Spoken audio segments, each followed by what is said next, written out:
y lo que hicieron fue correrse en un poco, entonces dejan descuidado el ángulo del puente. Ahí aprovecha un capitán Salvador Salcedo de las tropas de nuestro general Bolívar, que logra meterse como una flecha, como una bala por el puente y se apodera de este costado. Por eso el español que se fuera acercando acá, pues lo iba recibiendo con su lanza para poder abrir campo para que pudieran ingresar todas las tropas. Cuando logran ingresar acá todas las tropas, se presenta la mayor contienda donde espadas van, espadas vienen. Por eso el general Barreiro, cuando se ve encerrado acá, se escapa de acá 800 metros después de ese caserío. Allá hay unas piedras mucho más grandes que aquella, donde va y se esconde y deja comprometido a su ejército, sin orden, sin mando.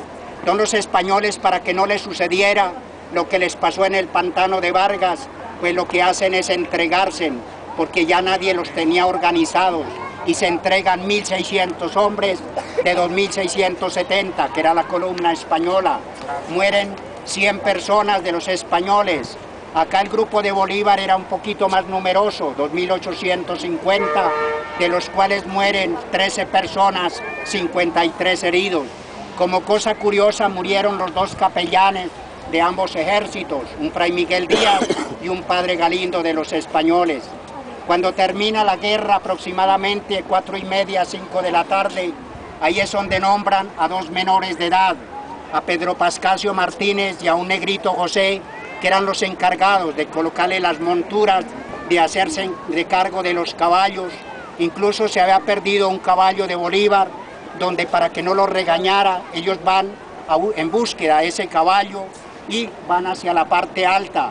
Cuando ellos iban recogiendo los caballos, visualizaron a los dos españoles que se estaban metiendo a esas piedras, a esos árboles. Pero como ellos ya habían sido experimentados en la batalla del pantano de Vargas y luego acá, pues miraba cómo le enterraban los puñales a sus enemigos. Por eso ellos se llenan de valentía, de coraje. Cuando los observan, dialoga del uno al otro y le dice: mire, allá hay dos enemigos, vamos hasta allá, y si se nos enfrentan, pues los enfrentamos. Realmente tienen su enfrentamiento, donde el negrito José llevaba un arma de fuego y logró impactar al compañero de Barreiro. Entonces el general Barreiro, cuando se vio solo, que ya le tenían la espada en su cuello, se acordó que tenía una faja de plata, monedas en oro, y les ofrece el dinero, las joyas, la recompensa. Entonces les dice: toma lo que sea, pero déjame ir. Pedro Pascasio le respondía: no señor, usted es mi prisionero, sigue con nosotros o lo arreamos o lo matamos. Entonces el general Barreiro pensaba que era como darle órdenes a uno de sus subalternos y comete el peor error, porque se dilata, porque todavía nadie sabía quién era. Él, por más hacer, les dice: ¿usted no saben con quién está tratando? Yo soy el general Barreiro, de las tropas españolas de su majestad Fernando VII. Don Pedro Pascasio le respondía: ¿y a mí qué me importa? Yo soy Pedro Pascasio Martínez Rojas, de las tropas de mi general Bolívar, del batallón primero de rifles. Sígame o lo pasamos al papayo. Por eso ya se le complican las cosas y le toca aceptar las órdenes ya de Pedro Pascasio y el negrito José. Lo traen ya como un cordero traído al matadero, lo traen desde allá, se lo llevan a Bolívar, a la casa donde se había presentado el combate y donde tenía los 1.600 capturados. Cuando llegan allá a Bolívar, él ya estaba de mal genio, de mal gusto, porque en el momento que había terminado la batalla, él quería que los dos de ordenanza estuvieran haciéndose de cargo de las monturas y del caballo que montaba ese día, un caballo guajiro que se llamaba el Muchacho. Por eso cuando llegan allá, Bolívar les dice por dónde estaban, por dónde se encontraban. Pedro Pascasio le respondía: pues trayéndole un buen hombre. Ni Bolívar sabía que le llevaban el jefe de los españoles.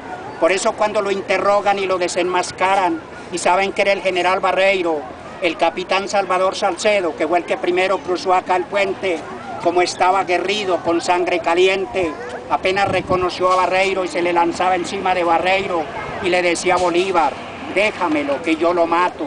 Entonces Bolívar le perdonó la vida a Barreiro, le dice: hay que tratarlo con prudencia, con dignidad, déjalo, Salvador Salcedo.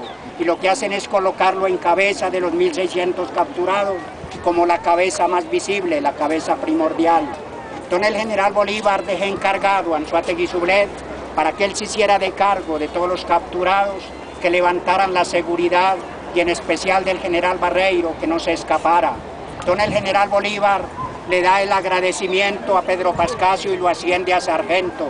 Entonces le dice, muy bien, sargento Pedro Pascasio Martínez, y lo hace incluir en una minuta para que le dieran 100 pesitos oro. Pero como todo, como dicen, queda a veces en papel, pues él murió muy pobre, porque se le conoce que él muere de 85 años y faltándole 5 años para cumplir, como dicen, su muerte, fue cuando le dieron esa pensión. Por eso acá tenemos precisamente que vemos que el que menos se friega es el que tiene, como dicen, que disfrutar de lo que no hacen los demás. Por eso tenemos acá incluso que hay un tataranieto de Pedro Pascasio Martínez, que el gobernador de Boyacá lo tiene trabajando y le dio una beca. Entonces, por eso dice el gobernador, Vilas Boyacá con Pedro Pascasio Martínez, el hombre honesto de Boyacá. Pero se conoce también, por eso que cuando ya dejó Anzoátegui Sublet a cargo de los capturados, nuestro general Bolívar esa tarde se va hacia Ventaquemada en búsqueda de los que se hubieran escapado también, como el general Barreiro, y llega Bolívar con Santander a Ventaquemada a las 10 de la noche. Al otro día lo hace Anzoátegui Sublet con todo el ejército, con todos los prisioneros, para unírsele a Bolívar a Ventaquemada a las 11 de la mañana. Por eso el día 8, cuando ya llegan allá, Bolívar recibe a todas sus tropas, a todo su ejército, y él pasa revista de cada uno de ellos. Cuando pasaba revista miraba a uno que trataba de esconderse. Por eso dicen, el que tiene pecado se acobarda.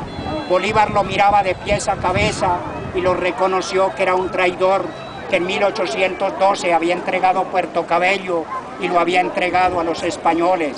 Cuando Bolívar lo reconoce, le dice al traidor, qué pena merece un traidor que vende a su patria, vende a sus compañeros, no cumple con lo que se le ha encomendado, sino antes se pasa al otro bando. Ahí Francisco Binoni con voz entrecortada le respondía a Bolívar que la pena que él merecía, pues que fuera ahorcado. Él mismo se puso la pena porque sabía que el error era de él, mano de Bolívar. Bolívar lo presionaba para que él se quitara la vida personalmente y no lo cumplió. Entonces ordenó a uno de sus soldados y lo colgaron en el alar de la casa en Ventaquemada. Por eso allá hay una placa donde murió el traidor Francisco Fernández Binoni. Y allá hay una casa donde se da el parte de Victoria, donde se redacta el acta de independencia, que es la que porta nuestro general Bolívar en el monumento en su mano izquierda. Por eso el día 9, cuando le van a llegar al virrey Juan Sámano, que era el gobernante en Bogotá, cuando él se entera por sus propios hombres de que habían capturado a su máximo líder, al general Barreiro, y que habían perdido su ejército, entonces el virrey se va a Honda, Cartagena, y emprende maletas para España, y deja la curula en Bogotá abandonada, y parte